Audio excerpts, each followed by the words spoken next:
He's still the guest, and I have with me the veteran Nollywood filmmaker, Okey Ogunjiofor. Before the break, we talked about him making the classic Living in Bondage. And right now, I want to talk about his making of the classic, another classic, AMINA, a story about Queen AMINA of Zazzau. So it took you 25 years to make something again, and you chose the story of AMINA of Zazzau. First off, when I read the synopsis and the cast and crew of this film, I saw that an Igbo man is behind this project. I said, okay, what's happening? What's going on? But I guess you're here to tell. Why did you choose to tell the story of AMINA?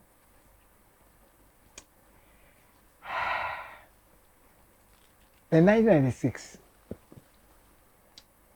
after I had done When Flowers Turn Black, which was actually my last film, it dawned on me that the industry was not going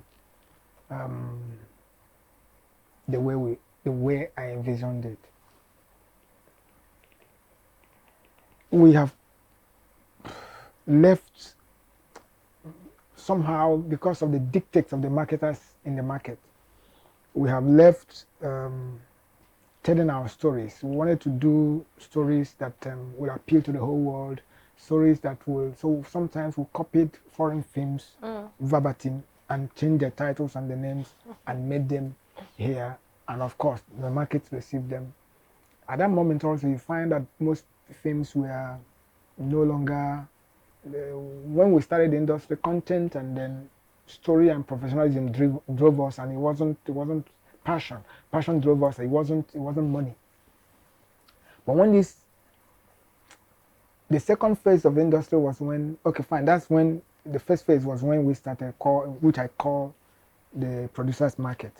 We were the one who determined what people watched, and we gave it all we can with all professionalism and passion, and it was driven by story and not gain. But when the second phase came in, when the marketers who understudied us moved in, the industry changed from they had the money. So it moved on to the marketers market. So now they were detecting the tune and doing films according to their own expectation, which was not born out of professionalism but gain. So I stopped making films in 1996 because then I saw that I didn't want to make films for people who don't understand, who want to control my craft. And those of us who really wanted their craft controlled continued showing our films for them. They were not going anywhere. Just make films, make money, build houses, buy cars.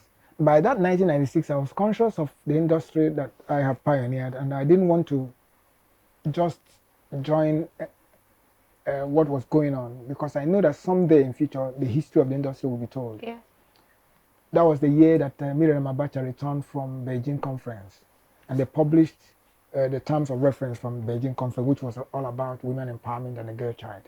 So I wrote to them and said, I have something, a story that I want to do, that I think if they partner with me, we can bring it to the world. And that was the story of AMINA.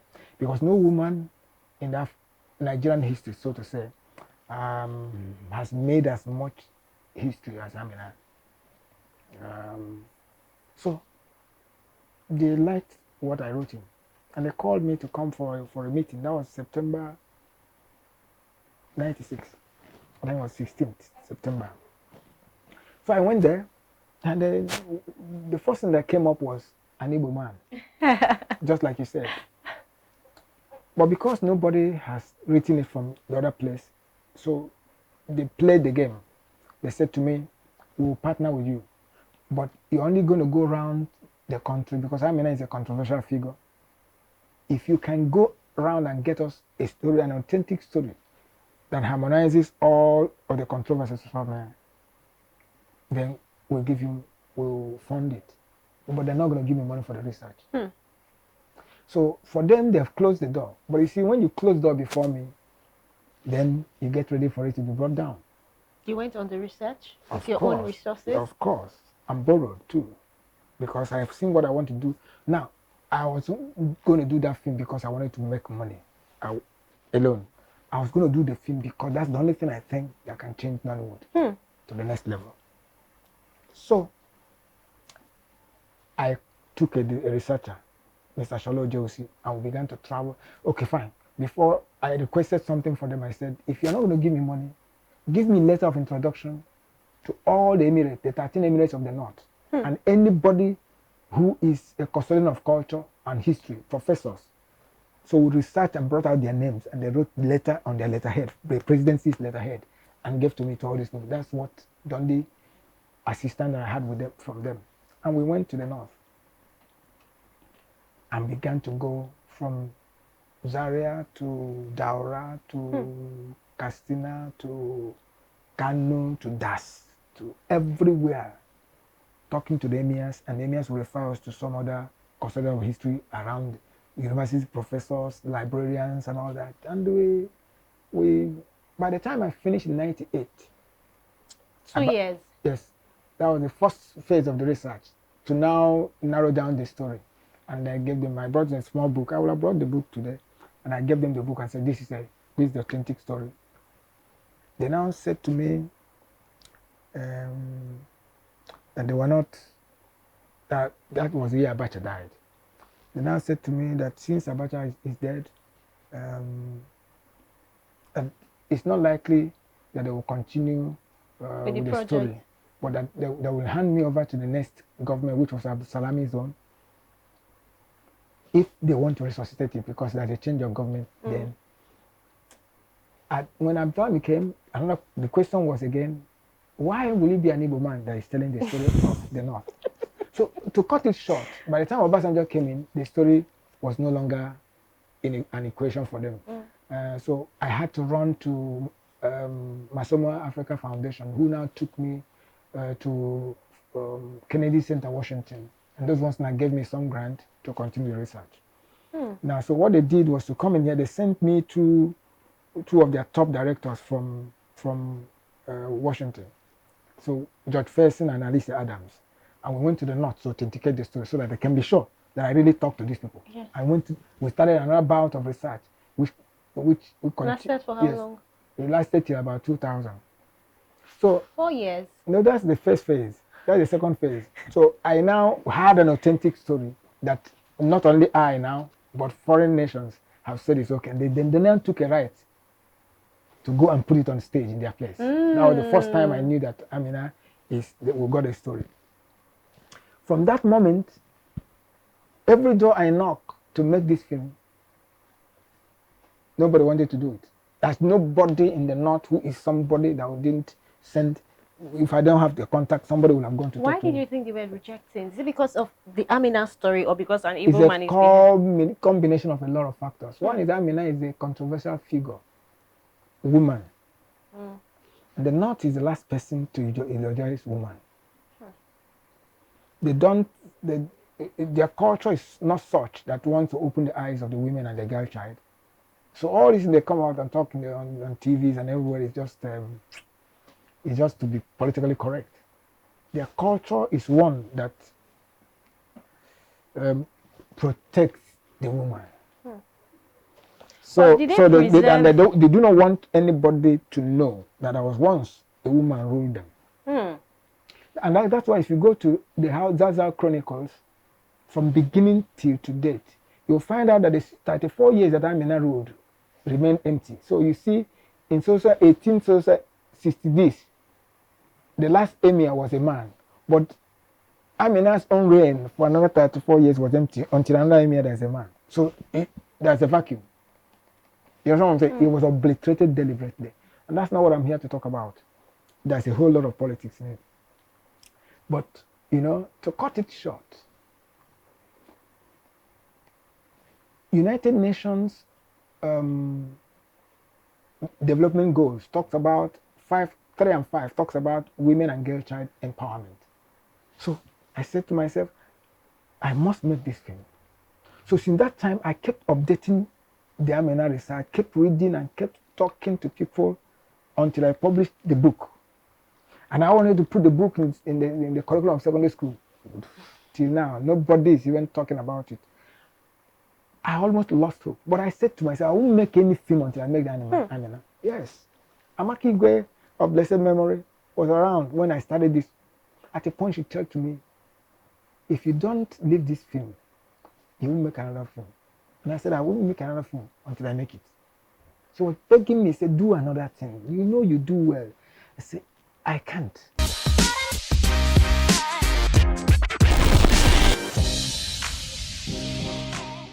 How did you eventually get funding for the film? It was God's providence. By 2013, Madam Ngozi Okonjo-Iweala said that Nollywood has become a cash cow for the industry, for the nation, when they rebase our economy. And then, so they brought in some funding under Project Act. I applied for that in 2014. And when they saw the budget for the film, it was so huge. It runs into millions of dollars. So, and they can't. The whole budget for the act was about 3 billion. And they were trying to apportion it all through filmmakers across the nation. So I just got something. What I got wasn't so fantastic, but it was at least the best.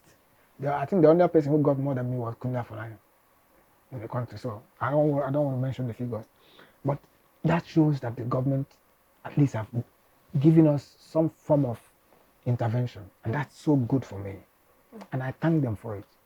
When they did that, I took my cast and my few officers in the office and a few crew that I can muster, like Izo Ojukwu, and then we travel to the north and began to do in advance the recce and for the locations, and then the auditions for the people who, when I don't even have the budget. Oh. And sometimes fate works. While I was doing that, Bank of Industry opened their doors and said they wanted to give people who are filmmakers loans without collateral, but a certain amount that I can guarantee. And their basis, the highest amount was 50 million. I applied for it. At least if I can go to location without one, start building myself with that one, I know other ones can come. So that's what I did. And they eventually wrote them, they went through all the processes, and then they gave. We started working. Then other investors started coming. And that's why AMINA took some time, because at a point when we raise money, we do what we have to do. When we don't have money, we keep raising, we stop until we are able to raise Can you more give money. us a rough estimate of how much this film consumed? Without marketing, it's not much when you compare with Hollywood movies, but it took well above $1.2 million. Wow. Because I was going to ask you how you manage, because while reading about this project, I mean, AMINA, the AMINA flick, I read that you had over 1,000 cast members. Yes. And production of the film, I mean, principal photography took over 3 months. Yes. So you have to feed them, you have to bring in choreographers to teach them how to fight, and horses. some cameramen too that came in. And then we did our post-productions and abroad. You're so determined. That's the gift. As far back as 1996, you're already looking at a project of that will cost over $1 million. It seems like you were ahead of a lot of people in the industry. In 96, the budget for the film then was 44 million. That's the budget for this film in 1996. Dollars or naira? Naira. Oh. Then, but even then, then films were still made with 4 million naira. When I was talking about 44 million. Yes, it's not as if it's because it may look like someone is extravagant trying to make big films with big money. It doesn't have to really be big money for a film to be good. But depending on what you wanted to do, I like to make my budget as equitable to what I want to do. The special effects for this film took us 1 whole year. Only the special effects. Why did you pick Lucy Ame to be the lead actor of this? Believability. I wanted someone who people can see and believe that this AMINA. She's not known like that in the industry, but she sees everything. But one would want someone that is known. No. If I put Omotola or Genevieve or Rita Dominic in that place, you will know that it's not AMINA. Am I right? You will know that it's an act. But if I put someone you do not know in the film, you will think that that's the real AMINA. Whether you will asking yourself, is this the real AMINA, or how did they want, that alone creates the believability. And then Lucy is good too. Very good. I read. Rugged. rugged. I saw that she fell down while riding a horse and she was almost would have died. How did you manage accident like that on set, considering you had to fight with swords, God. Everything is God. When God sets up to do something, He makes all things beautiful. Do you know that Lucy healed from the wounds of those horse within 14 days, and her skin became normal? We just had to cut short our, production and waited 14 days.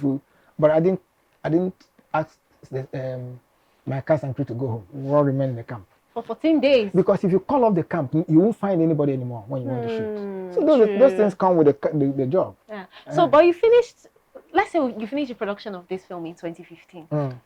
But we did not hear or see. I finished in 2016. I started in 2015 and finished 2016 the production. But you kept the movie. Then the cinema was rising in Nigeria. Some films were making money in the cinema. No, but that time was just shoot. I just finished shoot. I haven't even done post-production. When did you finish post-production? 2019. 2019. Yes. Wow, this film took a long time.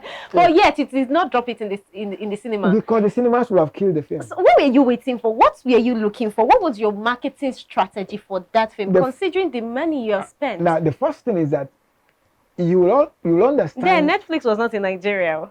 They don't have to be in Nigeria for me to reach them. I've started reaching them from outside the country. I've also had different marketers talk to me from outside the country. The plan is, remember, the essence of shooting AMINA wasn't for it to be like every other Nollywood movie. It was for me to lay a blueprint for others to walk through tomorrow.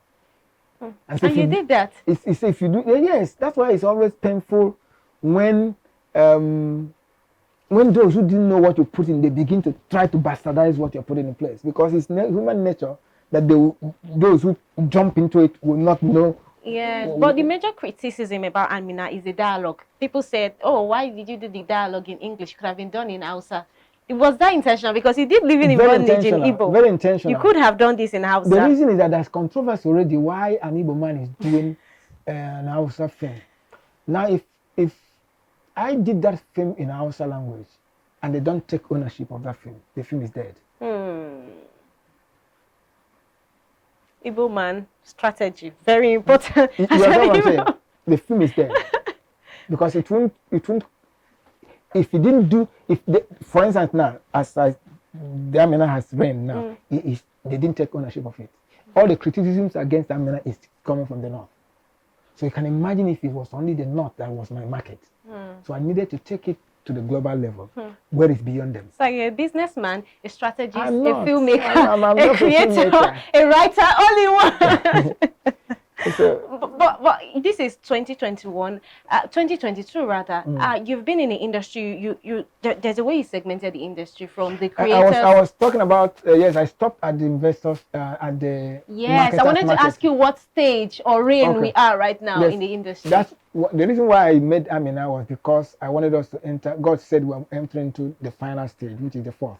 I've talked about the marketers, the producers market. The marketers market. The next one where we were before I made AMINA is the third dimension called the viewers market. By 2007, when the marketers market crashed, the likes of Silverbird and New Metros came in and built cinemas. And then they wanted to take us back to the cinema. So from that moment, if your film didn't go to cinema, it wouldn't make it big. If you took your film to the market, it will die because the market is already crashed. So at that moment, the likes of EJ, what's her name now? This lady, Anyele, came with EJ. Mahmoud Ali Balogu came with Tango with Me. Those were the first films that showed in the cinema. Yes. The new cinema. Then Through the Glass came from Stephanie Okere. Why did you come into the industry at this point? I have not made AMINA then. Oh. I've not made AMINA you really then. said AMINA must be the next film. Yes, and I wasn't going to make AMINA with $1.2 million and put it on a cinema that would not bring in 200 million. That would be stupid. That's why it's not even a cinema now. Okay. So we moved from that investor viewers market. I knew then that by 2013 we'll move into the investors market, which is where we are now. And so, like God said to me, make a film that will encourage investors to come into the market, to come into the industry, and encourage the producers to know that if you put some money in a movie and do it professionally, investors will come. That same thing will also encourage banks, encourage other investors to come in. So that's the fourth dimension and the final for me.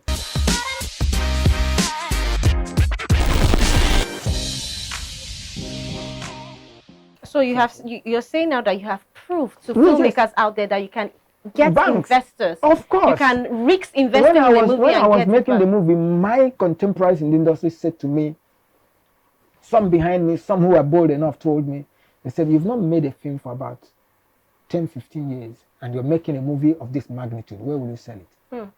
Very good question back then. I just said to them, wait. And then at that moment, they were thinking it's only 50 million that the bank gave me. That is my investment. So, but when some of them who were bold enough came and I showed them that even the special effects alone was 388,000 euros. Then they multiplied it and they saw that 50 million was already gone. So they now knew that that must be something I'm playing at. So now that you have... So 2013 was when the investor market was to start. So God said, make a movie. So I made it. Can't you see? I had Project Act then. I didn't know it was going to happen. I had the bank come in, and then the other investors joined me. Now, those my guys who were saying, if you make this film with these loans, you either commit suicide because when the banks start coming, you will die. And if you succeed in not dying, this film will take you to the village. And I said, that's what a trailblazer does. You know, a trailblazer walks into a murky water. For as long as he goes, others will be following. Wherever you stop or crocodile eats you up, others will know there's danger. That's what That's a very big risk to take, but again, that is why you're a trailblazer. That's all. And it's given. It's not something that you just wake up and you want to do. If it's not given to you, you are doing it. You are grudgingly doing it. But so now that you have eventually made AMINA, Netflix acquired the movie. You have shown us that okay, you can do this and be successful. Are there any movies or projects you're working on right now? Yes, AMINA itself is a trilogy. I have not done the two parts. I've told the story of AMINA, her childhood that people don't know anything about, and which is why some of the northern people are criticizing it. So that because means what they know about AMINA, they didn't really see it in AMINA. There's a sequel in work. Of course, there are two parts remaining. The warrior queen herself. And will it be an original, a Netflix original? I mean, are they until they acquire it? I'm going to make it like I've made my... Oh, you're still going to make it with your resources? You know, if they bring the resources for it, I mean, there's some discussions here and there, but I'm always looking at terms. If terms are not favorable, my sources will still be there. I mean, there's still some banks who want to, but I'm looking for investors. Are pioneers in the industry getting their flowers?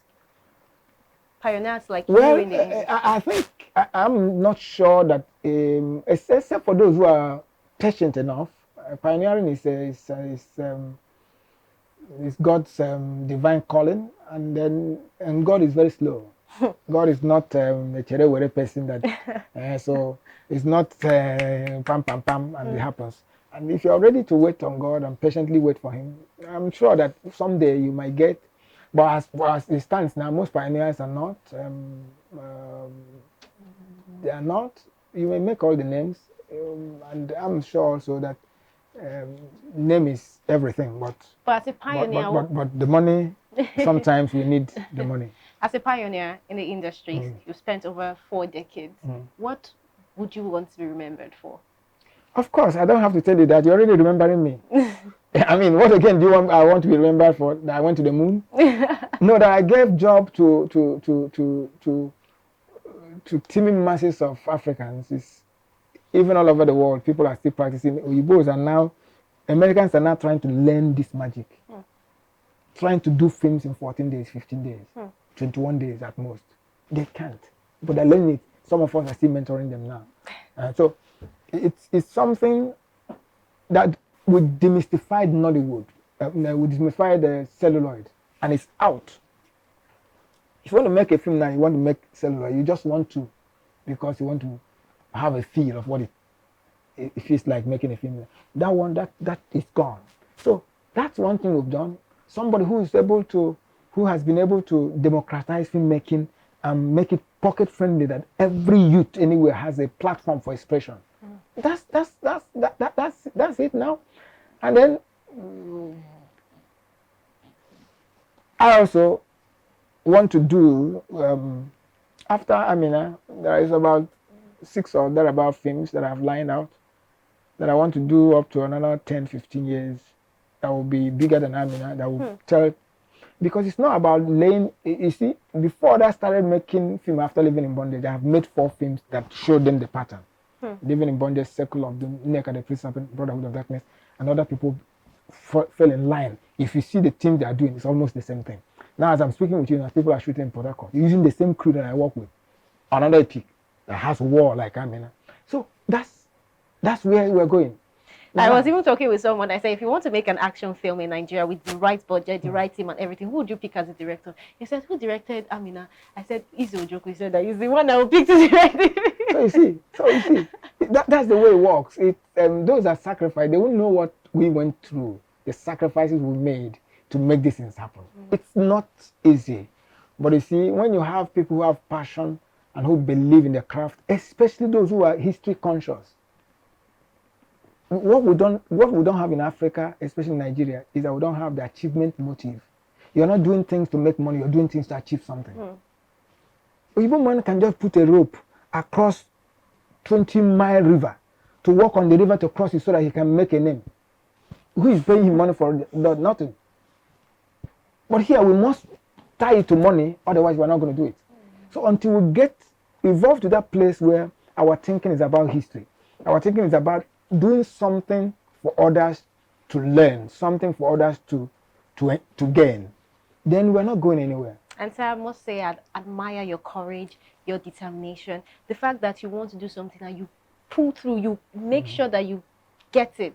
I think I really admire that, from living in bondage to how you got the resources for AMINA. Even writing to the government alone to say, okay, I have this project that you are interested in. I think those are the little things we should learn from this story. If you haven't learned anything, I mean, there are 1,000,001 things you can learn from this episode of The Guest. And I must say, thank you very much for coming. Thank you. And thank you very much for coming again. It's so good to have you here. Thank you. And again, thank you for being a pioneer in the industry. Thank you. God bless you. That's all I can say. God Because bless of you, Nollywood is what it is today, creating jobs and opportunities for people. And thank you for watching this episode of The Guest. My name is Ahine Atta. I just had a long discussion with Mr. Okey Ogunjiofor. Please subscribe to AFOREVO TV if you haven't, and follow this platform. Follow AFOREVO TV across all our social media platforms. Thank you very much. Have a beautiful, beautiful day.